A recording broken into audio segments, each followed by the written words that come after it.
There is a desire alive inside you right now.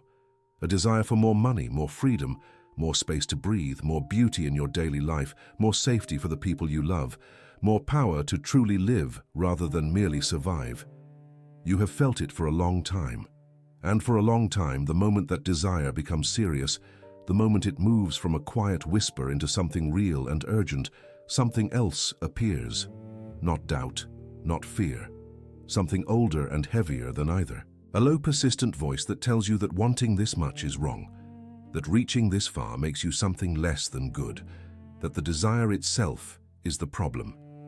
The belief underneath that voice is one that has been absorbed quietly over years from many directions at once. It tells you that wanting wealth is selfish, that to be a good person, a humble person, a spiritually serious person, desire must be kept small. Somewhere along the way, humility became confused with shrinking. Virtue became confused with limitation. And without realizing it, you took a hidden command deep into yourself. A command not against laziness or greed or waste, but against receiving, against expansion, against allowing life to grow into more. Guilt became the gatekeeper of your desire, and every time something large tried to pass through, guilt turned it away before it could reach your hands. At the turn of the 20th century, a writer named Wallace Wattles studied this exact conflict and came to a conclusion that most people in his era were not ready to hear. He taught that the desire for riches, when properly understood, is nothing less than the desire for fuller life expressing itself through a human being. Wealth is not condemned by the nature of things. When it serves expansion, development, service, and expression, when it allows a human being to grow into more of what they were created to be, wealth belongs to the order of life, not against it. The problem, Wattles saw, was never the desire. The problem was the guilt that intercepted the command to receive and quietly strangled it before it could produce anything. This video exists to reveal the one divine permission that Wallace Wattles placed at the center of his wealth teaching, a permission that, when genuinely accepted, ends the inner trial and opens the gate to receiving without apology. Before this video ends, you will understand why the command to attract wealth requires that permission to be real and settled inside you. But first, consider something. You may have been doing exactly what you were told to do, visualizing, affirming, working, seeking, and all of it in good faith. The question this teaching raises is deeper than method. It asks whether, beneath every effort to receive wealth, you have secretly been putting yourself on trial simply for wanting it. Think about what it actually feels like to want more in your ordinary life. An image comes of a home with room to spare, of work that pays generously, of a life free from the particular anxiety of not having enough. The image is vivid, even beautiful. And then, almost before you can settle into it, something moves against it. Not a logical argument, not an examination of your circumstances, a feeling, a kind of quiet internal apology that rises automatically whenever the desire becomes real enough to matter. You find yourself imagining wealth, and then, in the same breath, wondering whether you have any right to imagine it at all.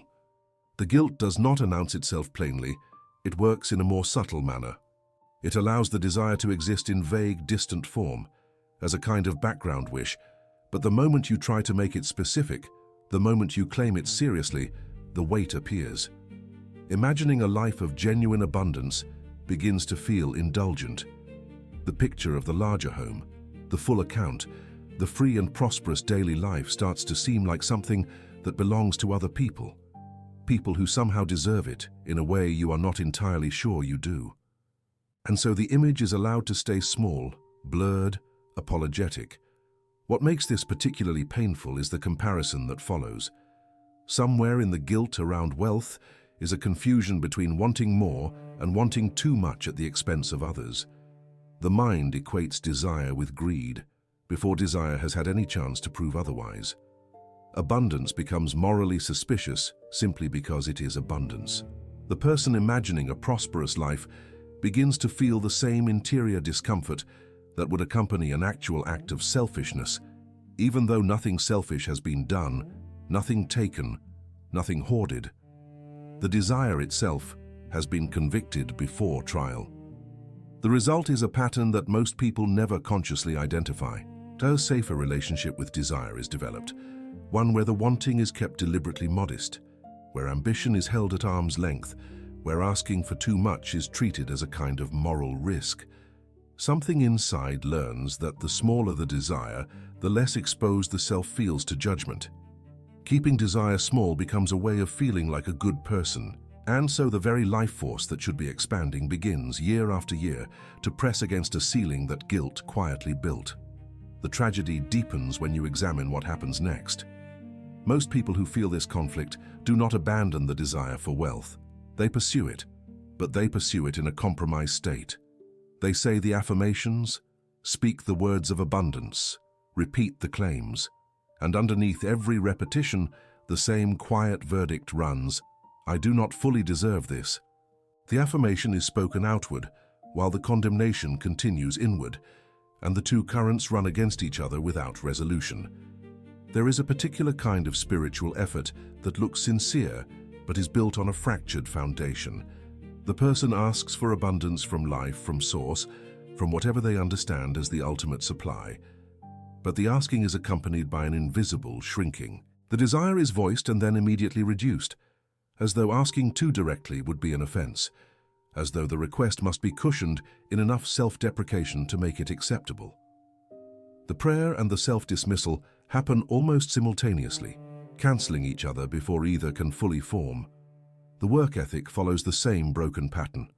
Hard work is embraced, even embraced excessively, because effort feels morally justified in a way that ease does not. Struggle seems acceptable.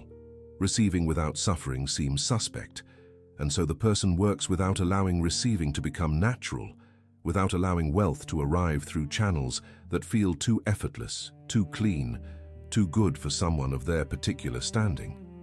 Every opportunity that arrives with ease is approached with suspicion. Every unexpected opening is examined for the moral catch. Beneath all of this runs a fear that is rarely spoken directly, the fear of moral judgment if wealth actually arrives. Not just the fear of failing to get it, but the deeper fear of what it would mean to have it. What would people think? What kind of person does that make you? Would having more distance you from those who have less? Would it confirm that you have placed money above goodness? The desire presses forward, and the fear of moral exposure pushes back, and the two forces hold the person in a precise and exhausting suspension, working, wanting, hoping, and never quite allowing receiving to complete itself. The cost of carrying this guilt is not only emotional, though it is certainly that. There is a functional consequence, an actual interference with the capacity to receive. Guilt creates hesitation, and hesitation is the enemy of lawful action. When an opportunity presents itself and guilt is present, the response is never clean. There is always a moment of internal negotiation, an instinctive pulling back, a questioning of whether this is something you should pursue at all. That moment, repeated across hundreds of decisions over years, accumulates into a life shaped more by self-restraint than by genuine receiving. Guilt weakens command. This is the specific mechanism that Wattles understood and that most people overlook entirely.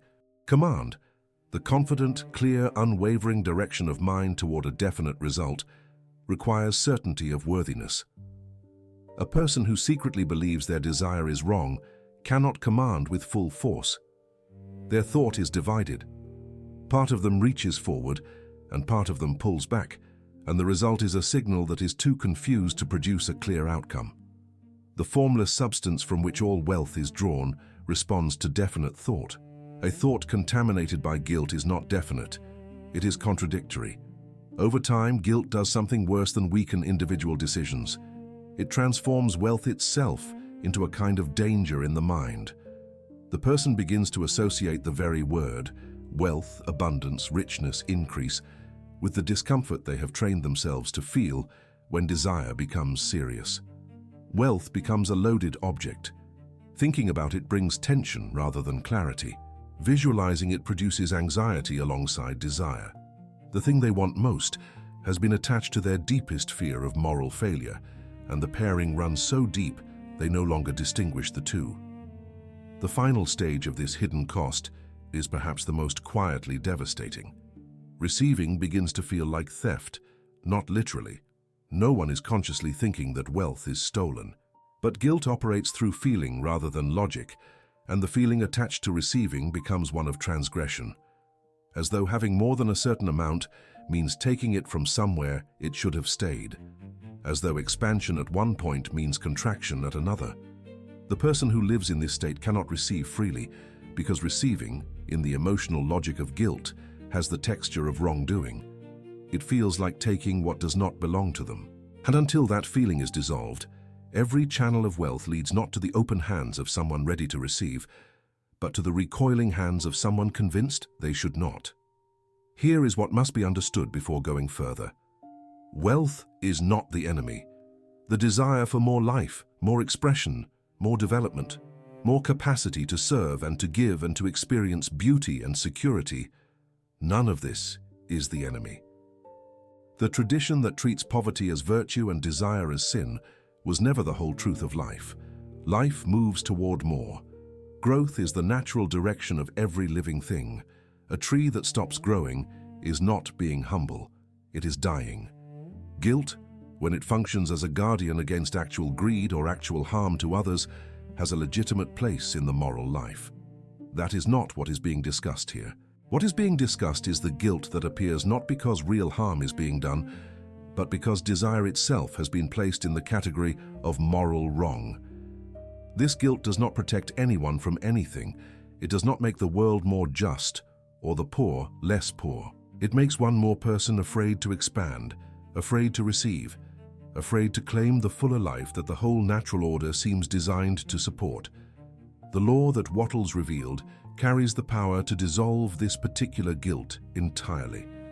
Not to suppress it, not to fight it, not to override it through willpower, but to replace it with something real, a genuine understanding, an actual permission, not invented or self-granted, but drawn from the nature of life itself, from the order of creative law. The next section will state that law clearly, directly, and without the kind of apologetic softening that would make it less than what it actually is. What this law requires first before it can be received is honesty about the cost of the alternative, the cost of continuing to ask for wealth while secretly condemning the asking, the cost of living with a divided command, a fractured desire, a receiving gate blocked from the inside by a keeper you yourself installed without knowing it. The divine permission Wattles spoke of is not a luxury or a philosophical comfort. For the person who has spent years in this particular interior conflict, it is a necessity. It is the one thing the mechanism of wealth has been waiting for. The desire for increase is not an aberration of human nature. It is one of the most fundamental expressions of it. Every living creature seeks more than it currently has. More food, more shelter, more territory, more strength. In the human being, this natural impulse becomes something richer and more complex. The desire for more beauty, more knowledge, more connection, more freedom, more capacity to create and to contribute and to leave behind something of worth. The desire for wealth is, at its source, the desire for the means to live more fully. And that desire belongs to the order of life, not against it. To condemn it is not to be more spiritual than nature. It is to be more contracted than is necessary. Life does not seek less. Every expression of creative power in the known world seeks fuller expression, more complete development, richer unfolding. The seed reaches toward light, not because light is a luxury, but because fuller life is the direction of everything alive. When this principle is grasped clearly, the desire for wealth loses its moral charge.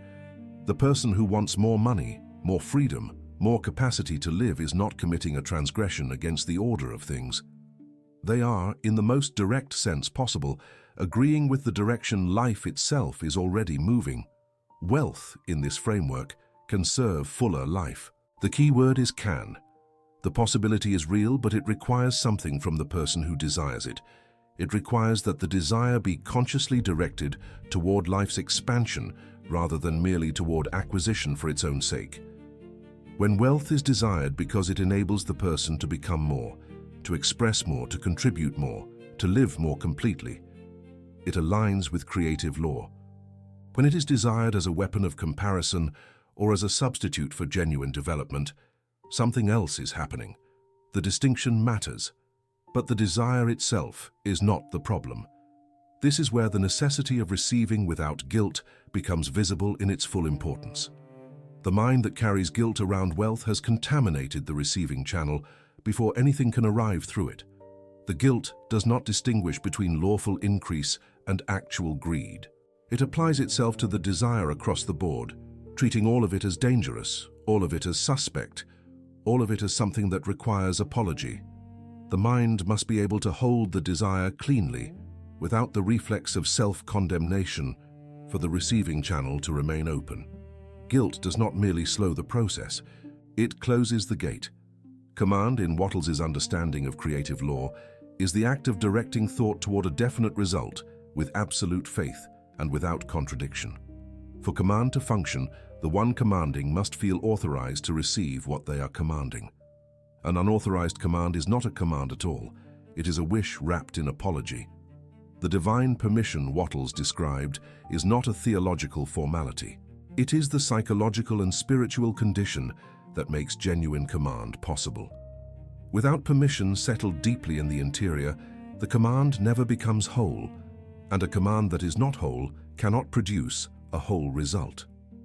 Wallace Wattles was a man who had experienced poverty firsthand and who spent much of his life studying why some people succeeded in producing wealth while others, equally hard-working and apparently equally deserving, did not.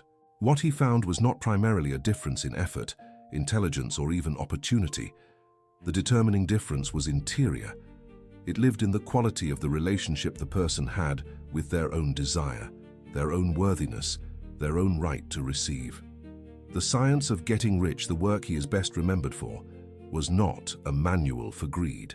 It was a map of the inner conditions that allow wealth to flow lawfully into a human life.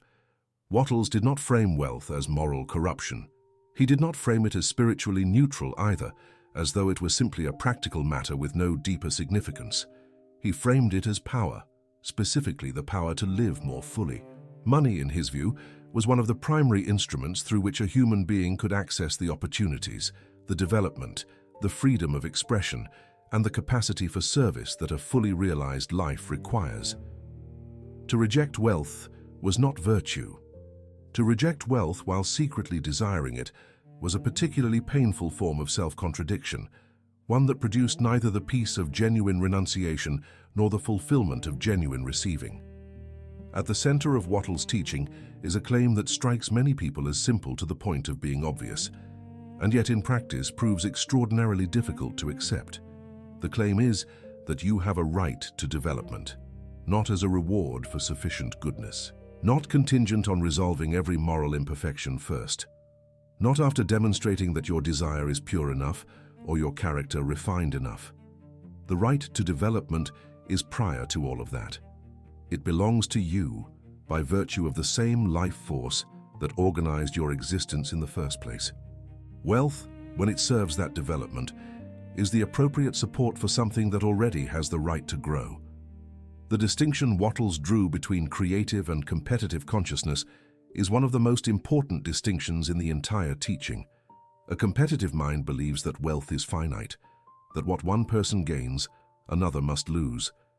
From that premise, wanting more does have a selfish dimension, because more for you would mean less for someone else. But Wattles rejected this premise entirely. He understood wealth as originating in formless substance, in a creative potential that is genuinely limitless, and the person who creates wealth through lawful thought and action adds to the total wealth of the world rather than subtracting from it. A person who earns well, creates well, and receives openly is not taking from others. They are demonstrating the principle that makes more possible for everyone. The divine permission this teaching speaks of is easily misread, and the misreading must be corrected directly. Permission to desire wealth, to receive it openly, to command it without guilt. This is not permission for greed. Greed is not a strong version of healthy desire. Greed is a distorted desire, one that has lost its connection to life's expansion and become instead a drive for excess, for dominance, for the accumulation of things that do not serve genuine development. The distinction between a desire rooted in fuller life and greed rooted in scarcity, fear is a real one, and it matters. Permission clears the path for the former, not the latter. Receiving openly is not hoarding. The person who receives wealth cleanly and builds it into a life of genuine expansion, service, and expression is not the same as the person who accumulates for the sake of accumulating, who seals off their receiving and gives nothing back to the world. Wattles' vision of wealth was always alive, moving, creating, expressing, serving. A still, hoarded wealth betrays the creative principle that produced it. But the corrective to hoarding is not guilt around receiving. The corrective is a living, active relationship with wealth as a means rather than an end. Wealth as the instrument of a fuller life rather than the definition of one. Wealth is not worship. The fear that desiring wealth means placing money above everything else, above relationships, above spirit, above moral life, is one of the oldest fears around this subject. But desire, even strong desire, is not the same as worship. The person who deeply desires good health does not worship their body. The person who deeply desires close relationships does not worship companionship. Desire is directional. It points towards something. What the desire points toward, and what it serves, determines its character. Wealth desired as a means to expand, create, serve, and live fully is not an idol. It is an instrument. The deepest correction Wattles offers is not about the object of desire, but about the consciousness from which desire originates. The issue is never simply having more. History is full of people who had much and used it to create beauty, to fund discovery, to free others from unnecessary suffering, to bring more life into the world. The issue is the inner state from which more is sought, whether the seeking is rooted in creative expansion or in fearful grasping, whether it serves the fuller life of the person and those they touch, or whether it serves only the private fear that there will never be enough. The guilt that many people carry around wealth does not address this distinction. It simply condemns desire wholesale, and in doing so blocks the very seeking that, rightly directed, belongs to the order of life. Divine permission, properly understood, does something very specific to the interior of the person who accepts it. It ends the inner accusation, the trial that has been running quietly beneath every act of wanting, the prosecutor's voice, the evidence drawn from old beliefs about selfishness and unworthiness, is dismissed, not suppressed, not silenced through effort, dismissed because the charge no longer holds. The desire for wealth has been examined in the light of its actual nature and found to be, when rightly directed, in complete alignment with the order of life. There is nothing to apologize for. There is no verdict of guilt to carry. Once the inner accusation ends, command becomes clean. The thought directed toward wealth is no longer fractured by the competing current of self-condemnation. The desire moves forward without the reflexive pulling back. The request to receive is made without being buried in apology. The formless substance that responds to thought receives a signal that is whole, clear, and undivided. A clean command is a different thing entirely from a conflicted one. Its quality is felt in every expression of the desire, in the steadiness of the vision, the ease of the action, the naturalness with which opportunity is recognized and accepted. Infinite wealth can be desired, genuinely desired, in large and definite form, without apology, when the desire is tied consciously to the fullness of life. This is not a small claim. The word infinite carries weight. It is intended to carry weight. The creative substance from which all wealth originates is itself without limit. The ceiling on receiving is never in the supply. The ceiling is always in the consciousness of the one receiving, specifically in how much they believe they are authorized to receive. A consciousness freed from guilt, grounded in the understanding that increase is lawful and life-serving, faces no ceiling imposed by the nature of things. The limits that remain are the limits of clarity, vision, and consistency, all of which can be developed. Guilt cannot be developed away from. It can only be released. Command must come from worthiness. This is the final, essential piece. The one who commands wealth in Wattles' teaching does not beg. They do not hedge. They do not ask in the voice of someone who is not sure they should be asking. Command arises from a settled inner knowing that the receiving is lawful. that the desire is righteous in the sense of being rightly ordered, rightly directed, rightly held.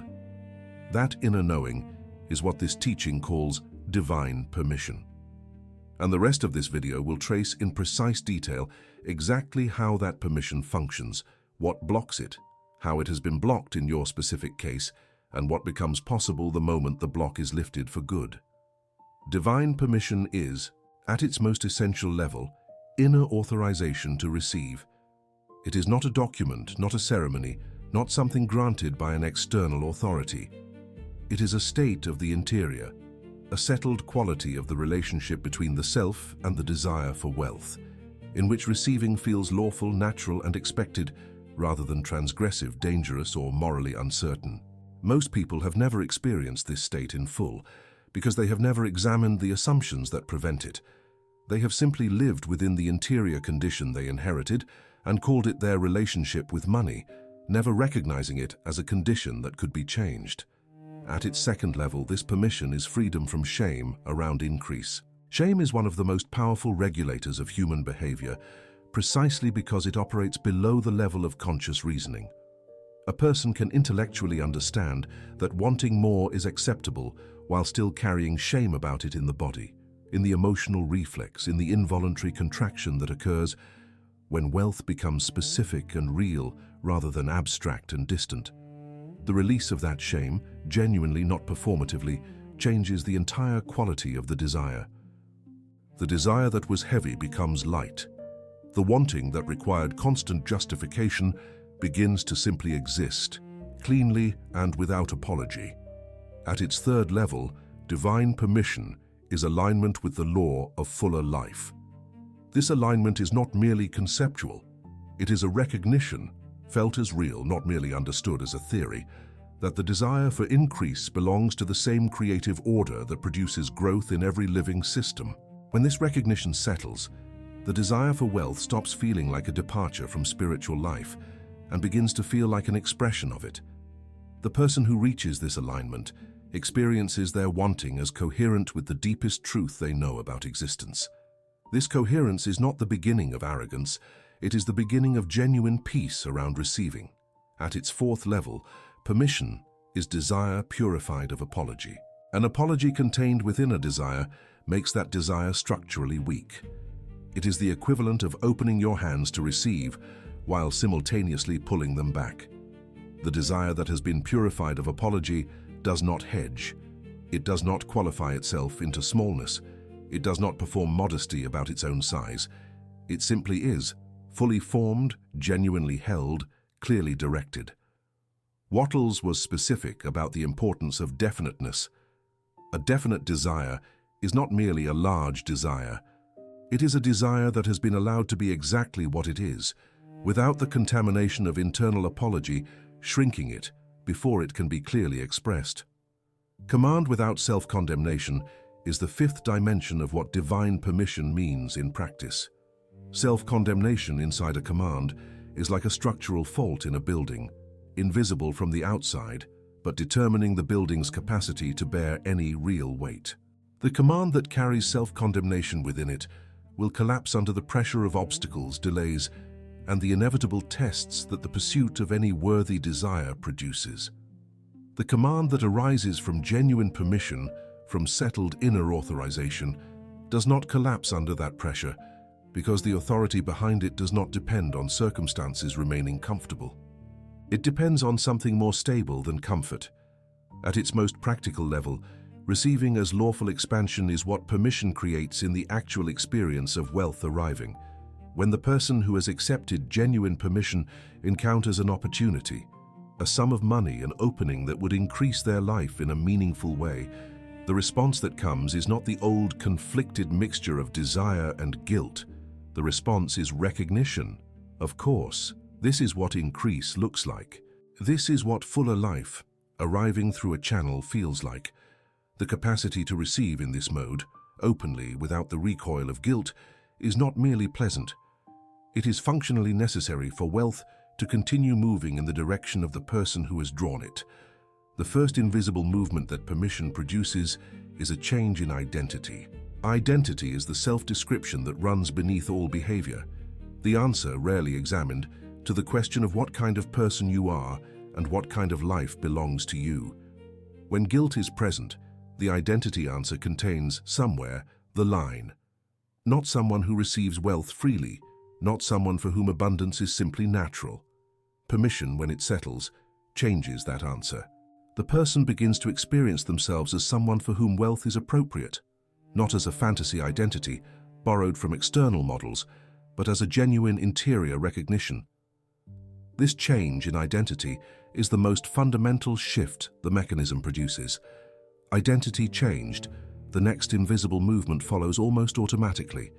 Expectation changes. A person who identifies as someone for whom wealth is appropriate expects wealth to arrive in roughly the same way they expect any other natural consequence of their situation. The expectation is not anxious or strained. It carries the quality of someone who has ordered something and is waiting for delivery.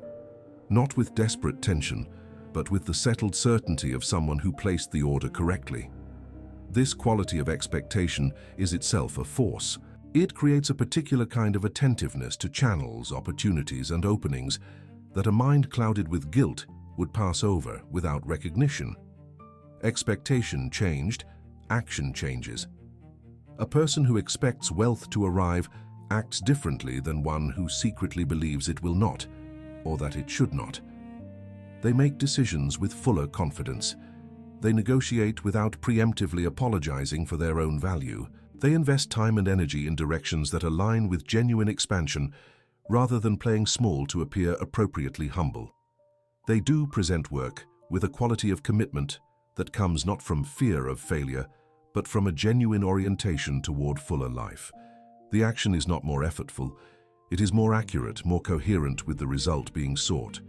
The action, changed in quality, changes something less obvious: openness to channels. Channels, in Wattles' understanding, are the ways through which formless substance delivers wealth into the visible world. A channel may be a business opportunity, a new relationship, a sudden creative idea, an unexpected invitation, a shift in circumstance that opens a door. Channels are constantly present in most people's lives, but guilt makes them invisible or suspicious. When the guilt is cleared, the same channels that were previously overlooked or refused begin to be seen for what they are. The person becomes genuinely open to receiving through means that previously would have triggered the old recoil. Channels opened, receiving happens. And receiving, as actual receiving, the movement of wealth into the person's life in whatever form it takes, reinforces worthiness. This is the mechanism completing itself. The person who receives cleanly and experiences it as natural and lawful carries that experience forward into the next moment of desire, the next act of command, the next encounter with an opportunity. The receiving itself becomes evidence for the identity that made it possible. The cycle is self-reinforcing, but it requires the initial permission for the first turn to occur. Over time, worthiness reinforced, wealth grows. This is not metaphysical poetry. It is a description of an actual psychological and behavioral process. The person who has accepted inner authorization to receive operates differently in every dimension of their relationship with wealth, in how they think about it, how they speak about it, how they act toward it, how they respond when it approaches. All of those differences compound. The difference between someone who has integrated divine permission and someone who has not does not show up as a single dramatic event. It shows up as a consistent pattern of choices, responses, and openings that accumulate over years into an entirely different life. Wealth grows where guilt no longer blocks the gate. This is the final statement of the mechanism, and it deserves to be held without rushing past it. The gate to receiving is not primarily located in external circumstances. It is located in the interior. Every time guilt closes that gate, every time the desire is apologized for, the opportunity refused, the receiving made uncomfortable by the presence of shame, the wealth that might have arrived through that channel either passes to someone else or dissolves back into potential. Permission keeps the gate open, not just once, not just in the good moments, as a settled, habitual state of the interior that allows receiving to happen without interruption. The most common interruption to divine permission is the act of calling desire selfish. It happens almost instantly, often before the desire has fully formed. Something is wanted, something specific and significant, and the word selfish rises as an automatic response. It does not come with evidence. It does not examine the actual desire and determine whether harm to others is genuinely involved. It simply labels the desire and, in the labeling, makes it morally unsafe to hold. The person backs away from the desire not because they have thought it through, but because the label arrived first and the examination never happened. A close relative of calling desire selfish is the pattern of feeling guilty specifically for wanting more than you currently have. This pattern is particularly insidious because it attacks not particular desires but desire itself, the very capacity for wanting more. Every time the person experiences desire for increase and then experiences guilt in response, they are training themselves to associate the two. Eventually, the guilt does not even require a specific occasion. The mere presence of desire triggers the guilt automatically as a conditioned reflex. This trained response closes the receiving gate before any specific opportunity has even appeared. Apologizing for ambition is an extension of the same pattern into behavior. The apology is not always verbal.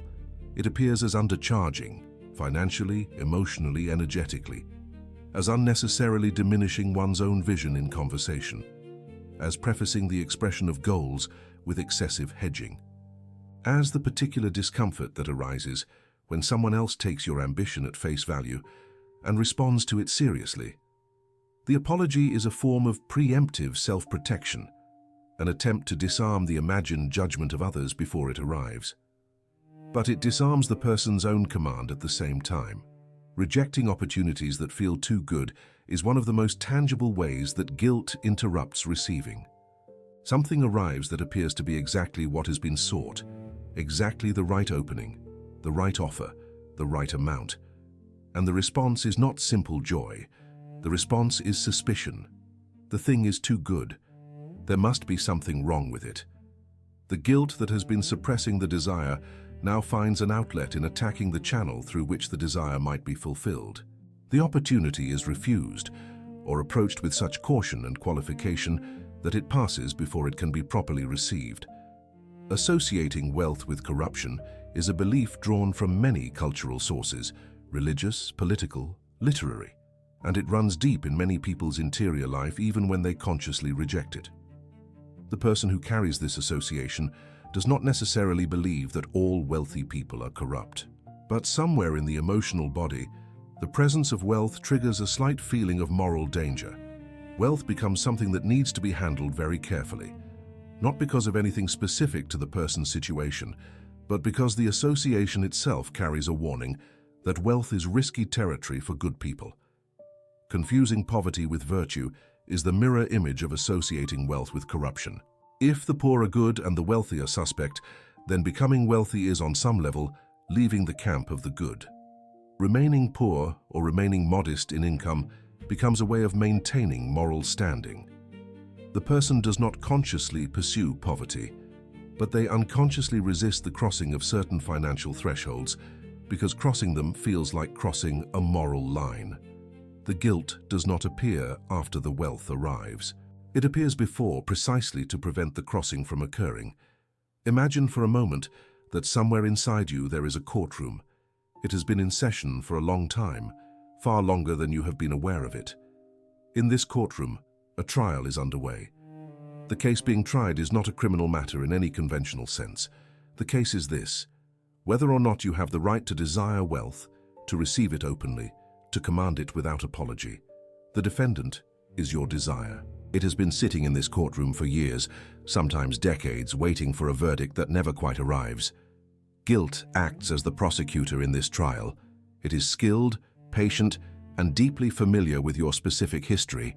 It knows every time you have wanted something and been disappointed. Every message you received early and late about the moral danger of wanting too much. Every moment when your desire seemed to put you at odds with what you believed a good person should want. The prosecutor uses all of it. Its case is not built on logic. It is built on accumulated emotional evidence, on the weight of old associations, on the sheer persistence of the voice that repeats, You should be less than this. Fear appears as the primary witness for the prosecution. Fear presents its evidence with conviction. It shows the moments when wealth appeared and things went wrong, in stories you have heard, in people you have watched, in cautionary narratives absorbed from the culture around you. Fear does not need to present accurate evidence. It needs only to be persuasive. And because fear speaks in the language of feeling rather than argument, it often convinces even when it could not withstand examination. The inner court listens to the witness with a seriousness that the evidence, examined carefully, would not deserve. Divine permission is the verdict this court has never delivered. The verdict that ends the trial not with a finding of guilt, but with a finding of freedom. When divine permission arrives in the interior, it arrives as a declaration. The charge does not hold. The desire for wealth, rightly directed and rooted in fuller life, is not a moral transgression. The wanting is not selfish. The receiving is not theft. The command is not an act of arrogance. The verdict is innocence, not the innocence of naivety or ignorance, but the clear, examined innocence of a desire that has been looked at honestly and found to be in alignment with the order of life. The sentence delivered by this verdict is freedom to receive. The defendant, your desire, is released from the dock and allowed to move freely, without the chains of guilt that have kept it confined to the courtroom. This is what permission feels like when it finally settles. Not euphoria, not triumph, but relief. The particular relief of someone who has been on trial for something they did not do and has finally been cleared. The particular lightness of a burden that has been carried so long, it was mistaken for a permanent feature of the self. Wealth can only enter when the court is dismissed. This is the practical truth the metaphor illuminates. As long as the inner trial continues, as long as guilt acts as prosecutor and fear as witness and the verdict remains undelivered, the receiving gate stays blocked. Every opportunity that approaches must pass through the courtroom before it can reach the person's actual life, and most opportunities do not survive the prosecution. They are examined, found suspicious, and turned away. The dismissal of the court, the genuine acceptance of divine permission, removes the tribunal from the path between desire and receiving. What was complex becomes direct. What was defended against becomes welcomed. The gate opens, and what belongs to fuller life can finally enter. The inner enemy at the center of this teaching has a very specific character. It is not laziness, not lack of knowledge, not absence of effort. It is the simultaneous holding of two directly opposed intentions, the desire for wealth and the condemnation of that same desire. Both live in the same person, often with nearly equal force. Both are real. The desire reaches outward, and the condemnation pulls inward, and the person stands between them, paralyzed in a way that they often mistake for uncertainty about their goals or lack of clarity about their path. This divided condition creates what can only be described as a divided command. The thought directed toward wealth carries within it its own opposition. The command that moves toward receiving collides with the condemnation that says receiving is wrong. The result is not a weakened version of the original command. The result is closer to the cancellation of both. The wealth being sought does not receive a clear signal. What it receives is the confusion of a mind that wants and refuses in the same breath, and that confusion produces reliably the same confused results. The divided command cannot receive freely. Freely here means without obstruction, without the internal resistance that turns every open channel into a narrowed passage, every opportunity into an examination, every arrival of abundance into a moral problem. The person with a divided command is not simply less effective than the person with a unified command. They are working against themselves in a way that effort cannot compensate for, that strategy cannot solve, that willpower cannot override. The division must be addressed at its root, which is the guilt. Not managed, not negotiated with, ended. What makes wealth guilt particularly difficult to address is the sophistication of its disguise. It does not present itself as guilt. It presents itself as wisdom, as moral sensitivity, as spiritual awareness. It comes wearing the language of virtue, and in that language it becomes almost impossible to challenge without appearing to endorse greed or selfishness. One of its most common disguises is the phrase, "I should not want too much," said quietly, almost unconsciously, with the tone of someone exercising appropriate restraint. It sounds reasonable. It sounds mature. But examined carefully, it is a command against lawful expansion dressed in the clothes of moderation. Another disguise is the statement, "Money changes people." This belief functions as a preemptive warning against one's own desire, a way of saying that pursuing wealth will corrupt character, damage relationships, and transform a decent person into something worse. The belief is not entirely without foundation in human experience, but wealth guilt uses it selectively, applying it universally to the person's own desire while ignoring the many examples of wealth that has served, expanded, and expressed the best of what a person is.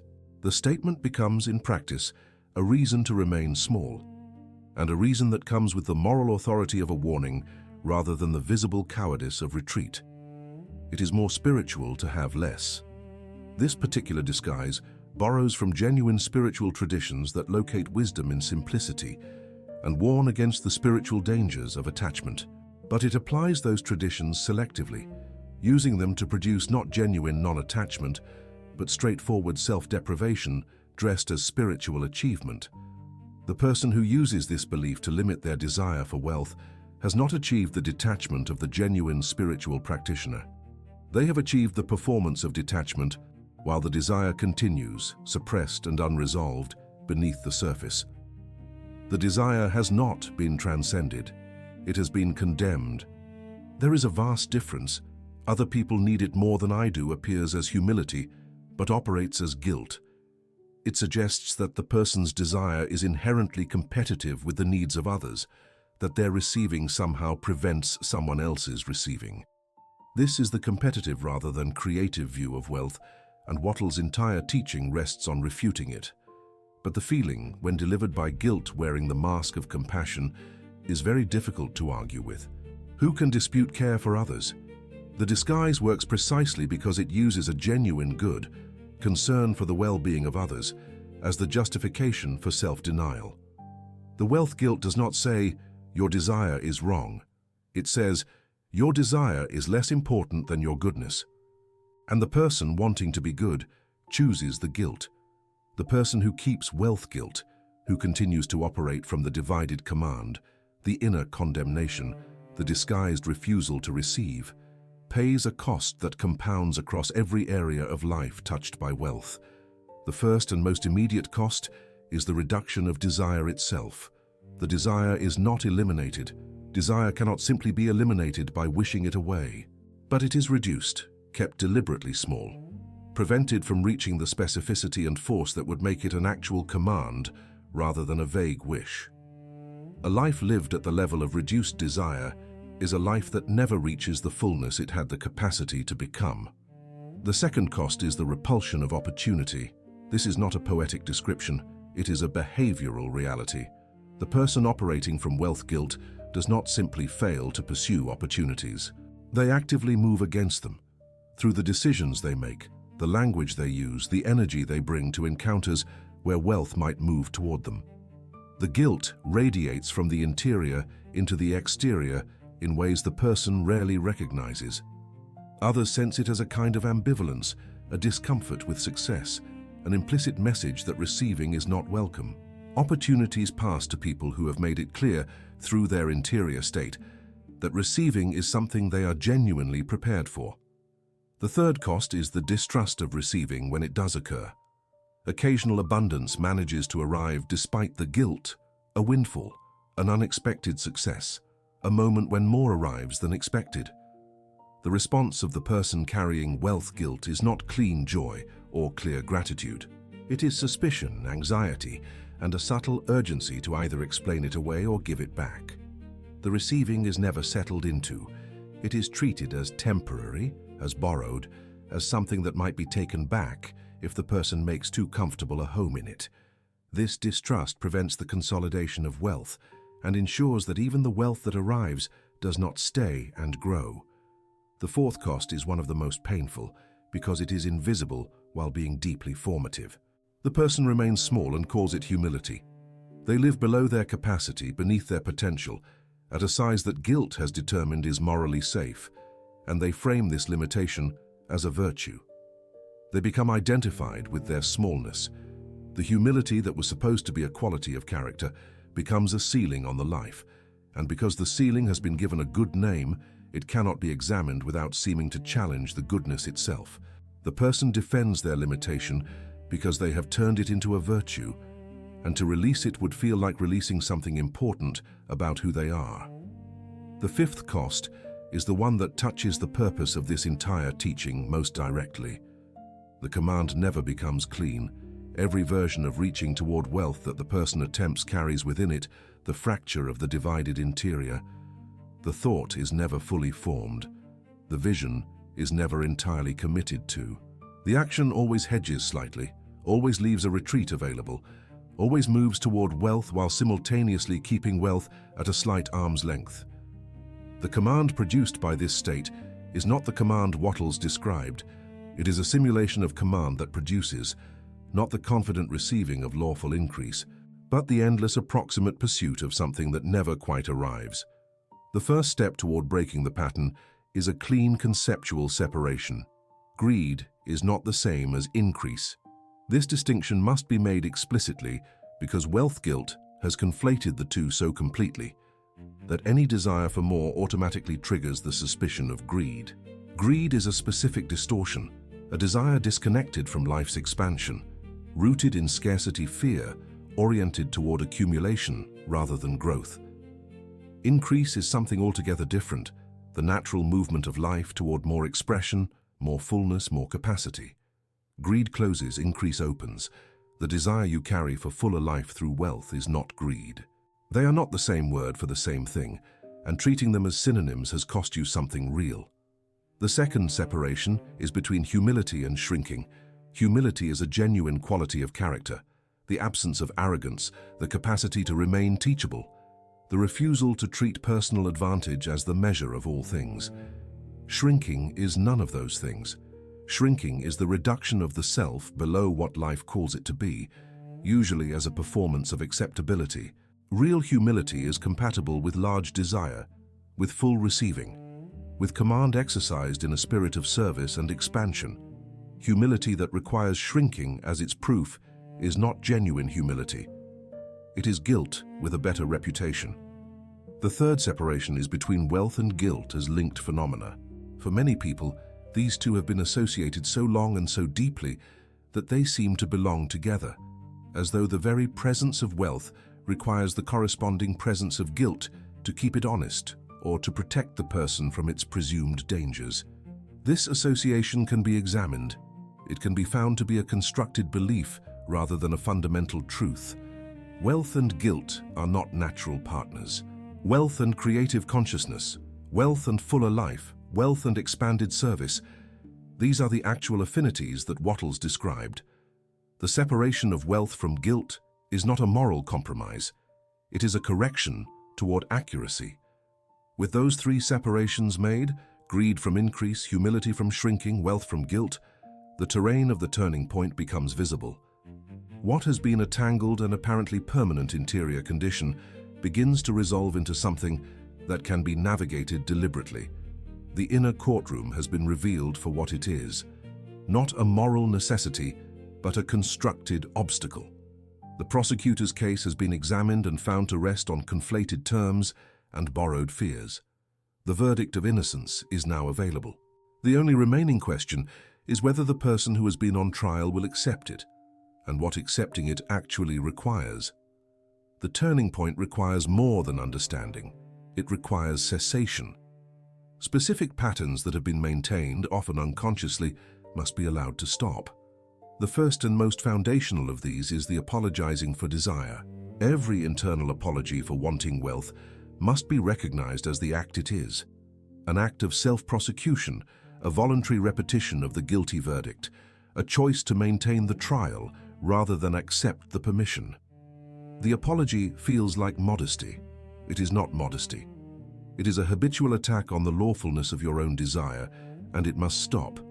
Treating wealth as moral danger must also end. The protective instinct that has surrounded the subject of wealth with caution, suspicion, and constant moral scrutiny has had its uses in preventing genuine greed from taking hold. But it has far exceeded that function. It has become a generalized hostility toward wealth in any form, toward large desire in any form, toward the very thought of prosperous life as something appropriate for you. Wealth is not inherently dangerous to character. The consciousness from which wealth is sought and the spirit in which it is held determine its effect. The subject itself does not require the level of moral vigilance that guilt has imposed on it. Shrinking to appear pure must stop. The performance of modesty that consists not of genuine character, but of visible limitation, of keeping desire small to be seen as good, is a form of self-betrayal that serves no one. It does not benefit those who have less. It does not increase the virtue of those who practice it. It creates instead a life that runs below its capacity and calls the gap between capacity and reality a spiritual achievement. The shrinking must be named for what it is and released without the guilt of releasing it. Rejecting the right to fuller life, treating the very desire for growth as something that needs to be suppressed or justified constantly, must end. The right to grow is not a privilege extended to some and denied to others. It is a fundamental characteristic of life itself. Every living system grows or it contracts. The human being who has been denying this right in the name of morality has been, in effect, arguing against the most basic movement of the life force. Reclaiming that right is not selfishness. It is alignment with what life is. Letting guilt command poverty must stop. This may be the most direct statement in this entire teaching, and it must be received clearly. When guilt is in command, when it functions as the deciding authority over what is desired, what is sought, what is allowed to arrive, the result is poverty. Not necessarily destitution, but always limitation. Always a life smaller than what the person's capacity calls for. Always a ceiling installed by shame and maintained through the ongoing choice to obey it. The authority of guilt over the direction of your desire must be withdrawn. Guilt is not a valid commander of your receiving. It has been acting in that role without proper authority, and that authority must now be revoked. In the space opened by stopping, something new must be accepted, genuinely accepted, not performed or recited.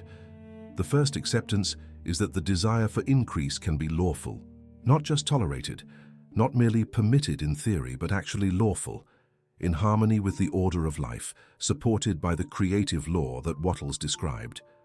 The desire does not need to earn its legitimacy through elaborate justification. Its legitimacy is prior to the justification. Life seeks fuller expression. The desire for wealth, when rooted in that seeking, is already in the right. Wealth can serve life. This must be accepted as a practical, operating truth, rather than an abstract philosophical position. The money desired when it arrives will be available to create, to express, to give, to build, to free, to protect, to expand the actual daily reality of living into more of what life is capable of being. This is not greed. It is stewardship.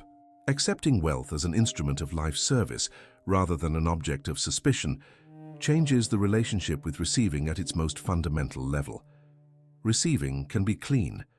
This acceptance may be the hardest one for the person who has spent years treating receiving as morally ambiguous. But receiving that arrives through lawful desire, expressed in alignment with the creative principle, delivered through channels created by thought and action in harmony with fuller life.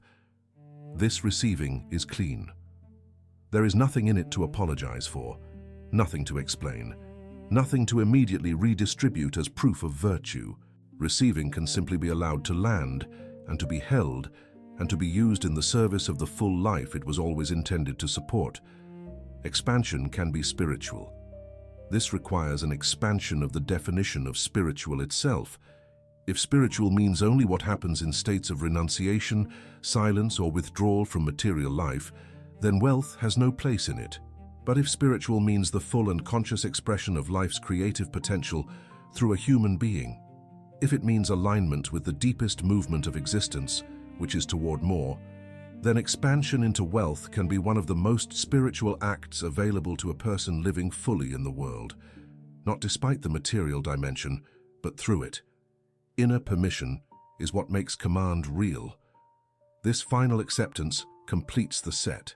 Not permission granted by an external authority, not permission purchased through sufficient virtue, not permission earned through enough self-improvement, inner permission, recognized and claimed, arising from the genuine understanding that the desire for fuller life has always had the right to be.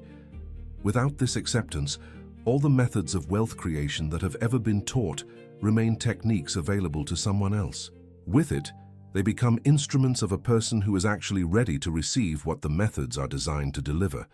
The new inner position is not a technique to be applied. It is a place to stand.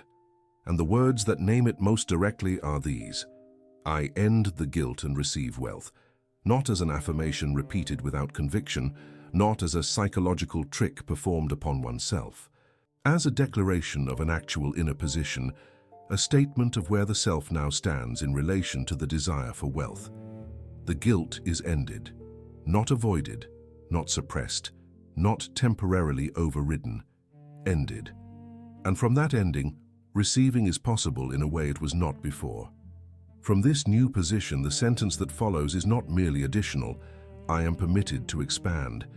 This is an acknowledgement of a permission that does not originate with the self. It originates with the order of life. The permission to expand is not something you grant yourself out of wishful thinking. It is something you recognize as already having been granted by the same creative principle that produced the desire for fuller life in the first place. Recognizing it is not arrogance. Refusing to recognize it, continuing to deny it in the name of humility, is the error. The permission has always existed. The new inner position is the act of finally accepting it. Wealth is desired for fuller life, and from this new position, that desire can be held with clarity rather than apology. The purpose is known. The direction is clear. The desire is not vague or anxious or contaminated by the guilt that once gave it no clean place to exist. It is specific, rooted, and aligned with something larger than personal preference.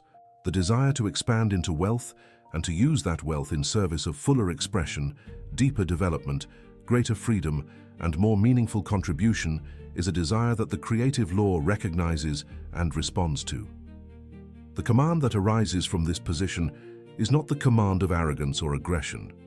It is not the command of someone taking what belongs to others.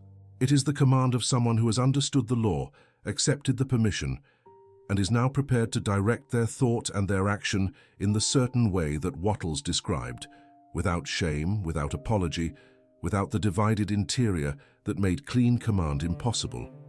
The command does not come from shame. Shame was never a valid source of command. Command comes from worthiness, and worthiness comes from standing in the new inner position without retreating from it when it feels exposed. This is a decision point, not a rhetorical one. A genuine fork in the interior road, where the choice made will determine the quality of every act of reaching toward wealth that follows.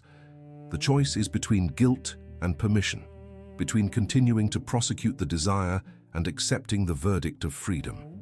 Both paths are real. Both are available. Neither choice is forced. The path of guilt offers something that should be named honestly. It offers a particular kind of safety, the safety of moral certainty, of knowing that you have not overstepped, that you have not mistaken desire for entitlement, that no one can accuse you of caring too much about material things. This safety is real in its way, and it has value. The problem is not that the safety is imaginary. The problem is the price. The price is the full life. The price is the receiving that never happens. The price is the command that never becomes whole. The path of permission feels different. It feels powerful, and it also feels exposed. To claim the right to receive freely, to end the inner trial, to stand in the position of someone who desires wealth without apology and commands it without shame.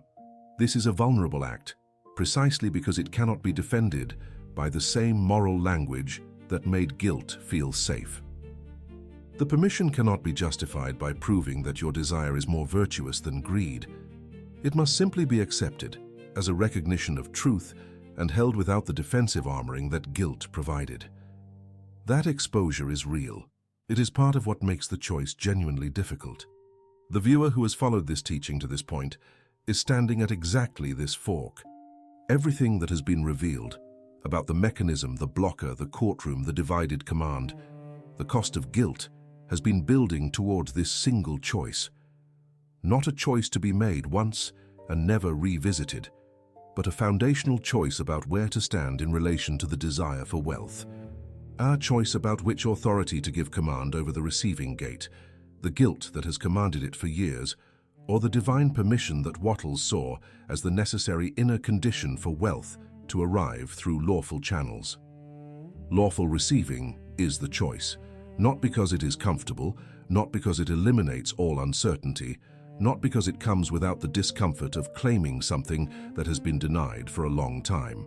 Lawful receiving is the choice because it is true, because the desire for fuller life is genuinely aligned with the order of things, because the permission is real, not invented, because the life waiting on the other side of that choice is the life that the desire has been pointing toward all along, and because the only thing standing between that life and the present moment is the guilt that has not yet been ended. The work of divine permission is not completed in a single moment of decision and then forgotten. It requires a daily practice, a consistent returning to the new inner position whenever the old one asserts itself. The first practice is deceptively simple. When desire appears, do not apologize for it. The desire rises for a larger income, a more prosperous situation, a fuller and more beautiful life, and the reflex of internal apology begins its movement. In that moment, the practice is to pause the apology, not to force a different feeling, not to perform enthusiasm you do not actually feel, but simply to interrupt the reflexive self-prosecution before it completes its movement. The desire is allowed to exist without immediately being brought to trial. In the space created by that pause, a question becomes available that the old pattern never allowed. What fuller life would this wealth serve? The question is not rhetorical. It is a genuine inquiry, and it serves a specific function. It reconnects the desire with its lawful source, the creative movement toward more expression, more development, more capacity to live and give and create. When the desire can be articulated in terms of what fuller life it would support, it moves from the category of personal selfishness into the category of lawful increase. The answer does not need to be elaborate. It needs only to be honest and real. Gratitude addressed to Source for the right to expand is a powerful daily practice precisely because it reverses the emotional logic of guilt. Guilt says, this desire is not deserved. Gratitude says, the right to this expansion is already given and I recognize it. This is not gratitude for having received what has been desired yet. It is gratitude for the permission itself, for the fact that the desire for fuller life is real, that the creative law supports it, that the receiving gate can be open. This gratitude, practiced consistently, builds into a habit of recognizing permission rather than guilt as the natural interior response to desire. Noticing guilt without obeying it is a skill that develops with practice. The guilt will not disappear immediately, and expecting it to never arise is an unrealistic standard that will simply replace one form of self-condemnation with another. The more realistic and more honest practice is learning to see the guilt clearly, to recognize its arrival, to name it as the old pattern, to understand what it is doing, without treating its arrival as a command that must be obeyed. Guilt noticed but not obeyed loses its authority. Seen clearly for the conditioned response it is, rather than experienced as moral truth, it cannot close the gate. The final element of the daily practice is perhaps the most important preparation for actual receiving, practicing receiving mentally before receiving visibly. Wealth arrives in the physical world after it has been received in the world of thought. The person who has not practiced receiving, who has not spent time genuinely inhabiting the interior experience of wealth already arrived, already present, already in use, is not ready to receive in the physical world without contracting. Mental practice of receiving is not fantasy, it is rehearsal. It builds the interior state that makes visible receiving natural rather than shocking or guilt-producing when it finally occurs. The thought discipline this teaching requires is precise. Specific patterns of thought that have been habitual must be replaced, not with affirmations that float above the real interior state, but with thoughts that are actually grounded in the understanding that has been built throughout this video. The thought "I should not want this," which arises automatically in response to desire for wealth, must be consciously replaced with "I desire fuller life." The replacement does not deny that the old thought arose. It simply refuses to complete its movement by substituting the thought that is actually true to the law being practiced. The thought wealth is wrong, or its variants, money corrupts, riches are dangerous, abundance is suspect, must be replaced with a thought that carries the actual teaching. Wealth obeys the consciousness that uses it. This replacement is not a denial of the reality that wealth can be misused.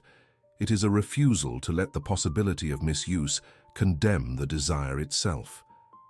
The person who holds this thought is not naive about the dangers of a wealth-obsessed mind. They are clear that the determining factor is consciousness, that wealth in the hands of a creative, life-oriented mind is a force for expansion and service, and that their own desire, when held in that consciousness, belongs to that category. The thought "I am selfish for wanting this," perhaps the most common and most damaging of the guilt thoughts, must be replaced with a recognition of what the desire actually is. I receive to expand, serve, and live. This replacement does not claim that the person is perfectly unselfish in every dimension of their life. It claims something more specific and more useful, that this particular desire in this particular framing is oriented toward life's expansion and does not belong in the category of selfishness that guilt has applied to it. The distinction is real, and holding it clearly is part of the thought discipline that clean command requires. The thought discipline is not a matter of repetition without understanding. The replacements work because they are grounded in a genuine shift of understanding about the nature of wealth, desire, and the creative law. Wattles was not offering comfort phrases. He was offering accurate descriptions of how the creative process functions. The thought discipline is the daily practice of keeping those accurate descriptions active in the mind, rather than allowing the old, inaccurate ones to reassert themselves. This is mental work, and it is real work, but it is work that any person with a serious intention toward fuller life is capable of doing. The depth of the thought discipline's importance becomes visible when the alternative is examined. Without it, the old thoughts return automatically, not because the person has failed at a technique, but because habitual thought has momentum. The conditioned mind does not remain empty in the absence of the thoughts that have filled it for years. The space left by the old thoughts is filled quickly and without effort by the same thoughts that were displaced. Deliberate thought discipline is the act of filling that space intentionally with thoughts that serve the permission and the command rather than undermine them. Acting as someone authorized to receive changes the texture of every action taken in pursuit of wealth. It changes the negotiation, the offer, the presentation, the decision, the response to opportunity. Someone who acts from authorization does not preemptively diminish their own value. They do not arrive at the threshold of receiving and then, at the last moment, shrink back. They act with the particular quality of movement that comes from someone who knows they are in the right place, doing the right thing for the right reason. This quality is not arrogance. It is the outer expression of an inner permission that has been genuinely settled. Stop undercharging life emotionally. This instruction refers not primarily to pricing, though pricing is one of its expressions. It refers to the habit of bringing less than your full interior self to the experiences and decisions and opportunities of life, of showing up as a reduced version of what you actually are, because the fuller version feels like too much to claim. Emotional undercharging is the habit of the person who has been living from guilt. It appears as the energy brought to work, to relationships, to vision, to command. Reclaiming the full charge, the genuine force of a desire that has been authorized, is the inner action that supports and sustains the outer work. Accepting clean opportunities when they arrive is a specific action that the permission practice requires. A clean opportunity is one that aligns with the person's vision of fuller life, that asks them to act in integrity, and that arrives through a legitimate channel. The guilt-trained response to such an opportunity is suspicion and qualification. The permission-trained response is recognition and acceptance, the action of accepting cleanly, without the internal negotiation that guilt always inserts between the arrival of opportunity and the response to it, is itself a practice of receiving. It trains the interior in the reality of permission through the evidence of actual receiving. Do present work without apology. Whatever the work is that currently occupies your energy and time, whether it fully expresses your vision of fuller life or represents a step toward it, bring to it the full force of a person who has been authorized to be doing it. The apology that seeps into work when guilt is present shows itself as undercommitment, as hedging, as the refusal to bring full investment to something because that full investment would imply a level of claiming that guilt does not allow. Remove the apology from the work. Do it as completely as the moment allows, as a person whose presence in that work is lawful and whose contribution deserves to be full. Let action express permission. Action is not separate from the inner state that produces it. Every action taken from the new inner position, from the place of settled authorization to receive, carries within it the quality of that position. The work, the decision, the communication, the use of time and energy, each of these becomes an expression of permission rather than an expression of guilt. Over time, the accumulation of action that expresses permission builds a life that increasingly reflects the permission that produced it. The outer world takes its cues from the quality of the inner state. Act from permission, and the outer world receives from you the consistent signal that you are someone wealth belongs to. Even after the turning point has been genuinely reached, even after the thought discipline is established and the actions are aligned with permission, guilt will sometimes return. This is not a sign of failure. It is a feature of the conditioned mind encountering the new position under the pressure of real circumstances, under disappointment, under financial stress, under the encounter with opinions that challenge the permission. Understanding this in advance removes much of the danger. The return of guilt does not undo the permission.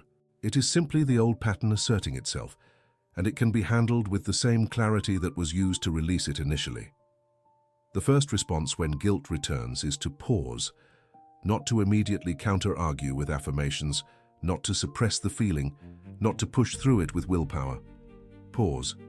Allow the fact of guilt's return to be seen clearly rather than reacted to automatically. The pause creates the space in which the next step becomes possible, the space in which the guilt can be examined rather than obeyed. In that space, ask the question that separates wisdom from conditioned shame. Is this guilt pointing to actual wrongdoing, or is it the old pattern reasserting itself? This question is not rhetorical. Sometimes genuine moral discernment speaks in a voice that resembles guilt. The test is whether the feeling arises from an actual departure from integrity, an actual act of greed, harm, or dishonesty, or whether it arises simply because the desire for wealth has become specific and serious again. If the honest answer is the latter, the guilt is not wisdom, it is conditioning, and conditioning can be returned to its proper status, the old program, not the current truth. With the distinction made, permission is reclaimed, not dramatically, not with forced enthusiasm, simply by returning deliberately and consciously to the inner position that was established in the turning point.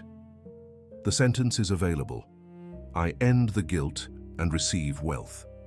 The position is available. The permission does not expire in the absence of a felt emotional state. It is a position grounded in understanding, and the understanding does not disappear because the feeling has temporarily wavered. The return to permission is the act of standing in what is known, even when what is felt has been temporarily displaced by the old pattern. Having returned to the permission, take one action that agrees with receiving. One action. Not a program of recovery, not a demonstration of restored confidence, not an effort to prove the return by dramatic means. One clear, simple action in the direction of fuller life, taken by someone who has accepted the authorization to move in that direction. The action does not need to be large. Its function is to re-anchor the permission in behavior, to make the inner position concrete in the world, to produce the experience of moving from permission rather than from guilt. That experience, however small the action, is itself a restoration. Consider a person who has spent years wanting wealth, genuinely, seriously wanting it, while carrying an interior condition that prevents clean receiving. The desire is real, the effort has been sustained, the methods have been studied, and yet wealth arrives only partially, only temporarily, only in amounts that never quite reach the level the desire pointed toward. An opportunity arrives that could change the situation significantly, a proposal, a partnership, a chance to move into a much larger financial situation. The response to this opportunity, examined honestly, is not clean. Something contracts. Something in the interior says, too much, too fast, too good, not for me. The opportunity is approached with such qualification and hesitation that it passes without being fully grasped. In the space after the missed opportunity, the person examines what actually happened, not the external circumstances, not the timing or the specific terms, but the interior movement. What closed? What pulled back? The examination produces an honest recognition. Guilt. A specific, clear, identifiable guilt around the size of the receiving that was being offered. The recognition is uncomfortable, but it is clear. The pattern is visible for the first time not as a vague sense of unworthiness, but as the specific mechanism this teaching has described. The divided command, the inner prosecutor, the receiving gate closed from the inside.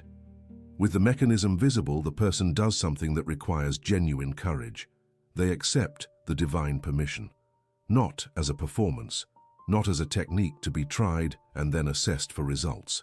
They accept it as a recognition of what is actually true, that the desire for fuller life is lawful, that the opportunity that appeared was a legitimate channel, that the guilt that closed the gate was the old conditioned pattern and not a moral verdict. They accept the permission in the specific form this teaching offers. I end the guilt and receive wealth. The acceptance is quiet and real, and it changes something fundamental in the interior. The next opportunity does not produce the old contraction, it produces recognition. The person acts from authorization rather than from the ambivalence that guilt creates. They negotiate without preemptively diminishing their own value. They accept the terms that serve fuller life without the reflexive qualification that would keep the receiving small. They complete the act of receiving, fully, cleanly, without the apology that was the signature of the old pattern. The wealth that arrives is met with the interior state it was always waiting for, an open gate, a clear command, a person who has ended the guilt and has genuinely received. Everything this teaching has moved through, from the first recognition of the hidden guilt to the detailed examination of its mechanism and its cost, arrives now at a compression, a distillation of the law into its essential form. Guilt blocks receiving.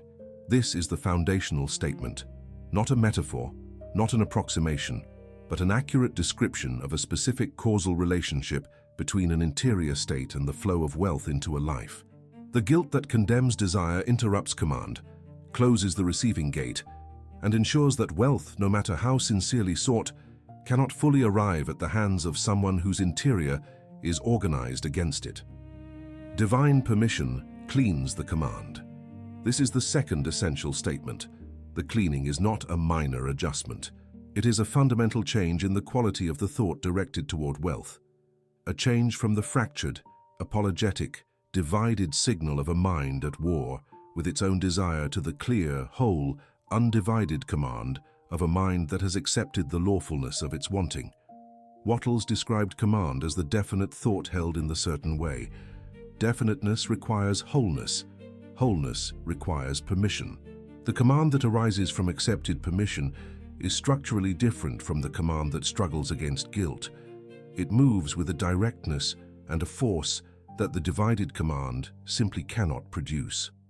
Wealth can serve fuller life, and this is not merely a justification offered to make the desire more palatable.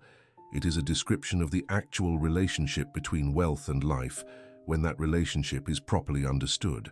The wealth that flows through a consciousness organized around expansion, development, service, and expression is not an end in itself.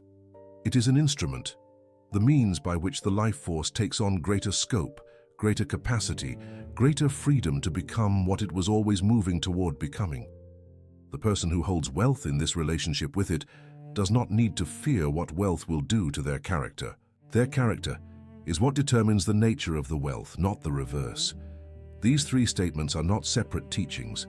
They form a single unified law. The guilt that blocks receiving is dissolved by the permission that cleans the command.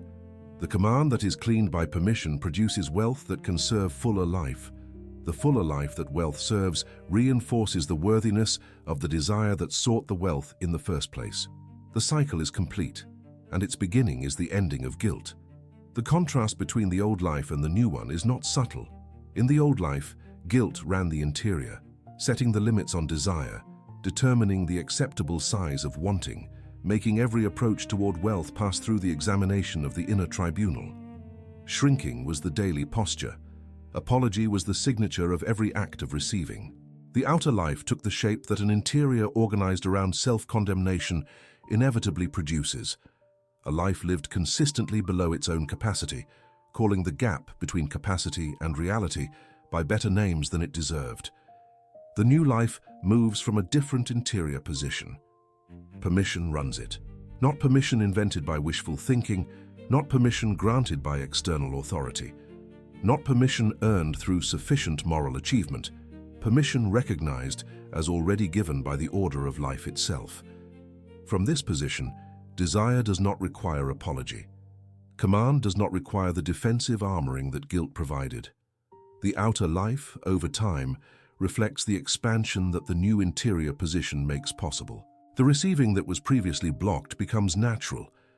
The wealth that was previously held at arm's length by the divided command begins to arrive through channels that were always there, always available, always waiting for an interior that was ready to receive. The old mind asked forgiveness for desire. This is the most precise description of what guilt-organized receiving actually looks like from the inside. The act of wanting wealth was accompanied by a constant background apology, as though the mere fact of the desire required absolution before it could be allowed to exist. The forgiveness asked was never fully granted, because it was never fully needed, and so the asking continued indefinitely, running beneath every act of pursuit like an unresolved musical key.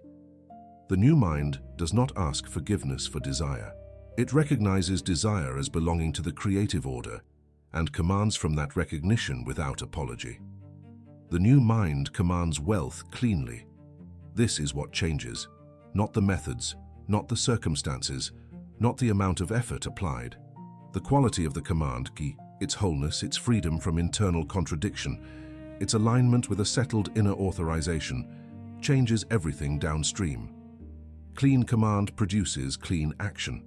Clean action meets opportunity with recognition rather than suspicion. Recognition followed by clean action produces receiving. And receiving, met with the gratitude that flows naturally from a mind that has understood what has arrived and why, produces the conditions for more receiving to follow. The old and new lives are not separated by luck, circumstance, or talent. They are separated by the presence or absence of one thing. Guilt ended. The end of guilt is the beginning of receiving. This statement carries the weight of everything this teaching has built toward. It is not offered as comfort or as encouragement. It is offered as law, a description of the actual causal relationship between the interior state and the movement of wealth into a life. Receiving has never been primarily a function of effort, of strategy, of technique, or even of opportunity. Receiving is a function of the interior condition of the one who is receiving. Change the condition, and what could always arrive finally does. Wealth cannot fully enter where desire is condemned. This is the specific mechanism stated in its clearest form. A desire that is condemned from within, apologized for, prosecuted, assigned the character of moral transgression, cannot fully draw wealth into the life it inhabits. Some wealth may arrive despite the condemnation, through channels strong enough to overcome the partial blockage. But it will not arrive freely, will not arrive in full, will not stay and compound in the way that wealth does when it meets an interior that has genuinely prepared for it. The condemnation is not a minor interference in an otherwise functional system. It is a structural obstruction, and it must be removed structurally, through genuine permission, not workaround. Permission opens the gate. 4 words, carrying the entire mechanism. The gate that guilt closed, permission opens. The receiving that was structurally blocked by the inner tribunal becomes structurally available when the verdict of freedom is accepted. Everything that follows, the cleaner command, the more accurate action, the openness to channels, the natural ease of receiving, everything follows from the opening of the gate. And the gate opens only through genuine interior permission, not through technique, not through effort, not through the repetition of affirmations above a foundation of unexamined guilt, through the actual acceptance of the truth that the desire for fuller life through wealth has always had the right to be exactly what it is. The gate is open now in this moment, to the degree that the teaching received in this video has been genuinely absorbed and genuinely accepted. The work of holding it open is the daily practice, the thought discipline, the action in the certain way, the reclaiming of permission under doubt. The gate does not close permanently again unless it is allowed to, unless guilt is given back the authority this video has been working to withdraw from it. The gate is yours to keep open. The permission is yours to maintain. And the wealth that flows through an open gate into the life of someone who has ended the guilt and received without shame is wealth in its true and lawful expression. Everything this teaching has moved through, the identification of guilt, the revelation of the mechanism, the correction of the misinterpretation, the turning point, the practical application, and the final synthesis has been building toward a single act, the declaration of the new inner position. A declaration is not a wish. It is not an affirmation spoken above an unchanged interior. It is the formal, voiced acknowledgement of a position that has been genuinely reached, a statement made to the self and to whatever is understood as the creative order of life that the old verdict has been overturned and the new one accepted. Declarations of this kind carry real weight in the interior life because they complete the movement from understanding to commitment. What is being declared is not a claim about external circumstances. It is a claim about where the self stands in relation to its own desire for wealth. It is a verdict of freedom pronounced over the desire that has been on trial. It is the dismissal of the inner court, the release of the defendant, the acknowledgement that the charge did not hold. In a moment, you will be invited to speak this declaration, not as performance, not as a formula, but as the genuine naming of a position that this teaching has made available to you. The moment of declaration is the moment the turning point becomes complete. It is the moment guilt officially ends and receiving officially begins. The declaration is this: I end the guilt and receive wealth. Speak it as a verdict, not the verdict of a court you imagined, but the verdict of your own understanding reached after honest examination of the law. The guilt ends here, not provisionally, not under certain conditions. Here, in this moment, it ends. The trial has run long enough. The charge has been examined and found false. The prosecutor built its case on confused terms and borrowed fears, and the case does not hold. The desire for fuller life through wealth is not a moral transgression. It belongs to the order of life. It belongs to the same creative movement that produces every genuine expansion in the known world. The declaration, I end the guilt and receive wealth, is not the beginning of arrogance. It is the beginning of alignment. Alignment with the creative law Wattles described. Alignment with the fullness of life that has been waiting behind the guilt-blocked gate. Alignment with the version of your own interior that does not need to apologize for being alive, for desiring more, for claiming the expansion that the life force within you has been pressing toward through every year of the pursuit you have already undertaken. The alignment feels like coming home to a position that should have been yours all along, because it should have been and because it is. To live from this declaration is to live from permission, from the settled interior certainty that the desire is lawful, that the receiving is clean, that the command arises from worthiness rather than from the desperate, apologetic grasping of someone who has not yet accepted their own right to be here, to want more and to receive it fully. This is the new identity, the one who has ended the guilt, the one who commands without shame, the one who receives without recoiling, the one who desires wealth as the natural instrument of a life that is genuinely, fully, and unapologetically alive. If this teaching on divine permission, lawful receiving, and the end of wealth guilt has reached something real in your interior, There is more of this on this channel. Wallace Wattles left behind a body of work that, when properly understood and properly presented, has the power to transform the relationship between the interior life and the material world. The teachings here cover wealth, permission, command, creative consciousness, gratitude, the certain way, and the full range of what Wattles discovered and wrote about the nature of wealth as a function of thought. Subscribe and remain part of this work. Every video on this channel is built around the same commitment, to bring the full force of the classical teaching, without softening, without distortion, without reduction to generic self-help, to every person who is ready to receive it seriously. If this is the kind of depth you are looking for in your study of wealth and inner law, this channel exists for exactly that purpose. From this point forward, the desire for wealth is not something you apologize for. You have seen the mechanism too clearly to return to the old apologetic position without recognizing what you are doing. The condemning of desire will be visible for what it is: the old program, the old prosecutor, the old guilt wearing the disguise of virtue, and visible, it loses its power to command. The desire is held now as what it has always been: the lawful movement of life toward fuller expression through a human being who has the right, and now the settled inner authorization, to receive. The receiving happens without shame. Shame was the keeper of the gate, and the gate is open. What arrives through that open gate, through the channels that thought and action and permission create, is wealth in its lawful form, wealth in the service of the fuller life it was always meant to support. Receive it as it comes.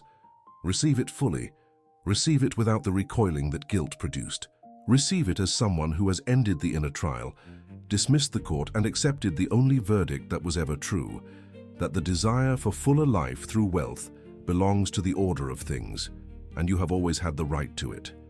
The end of guilt is the opening of wealth. Let that statement be the last thing this teaching leaves with you, not as a sentence to be remembered, but as a law to be lived. The guilt ends, the gate opens, the wealth flows, and the life that receives it, from this new interior position, is a life that has finally become what the desire always knew it could be.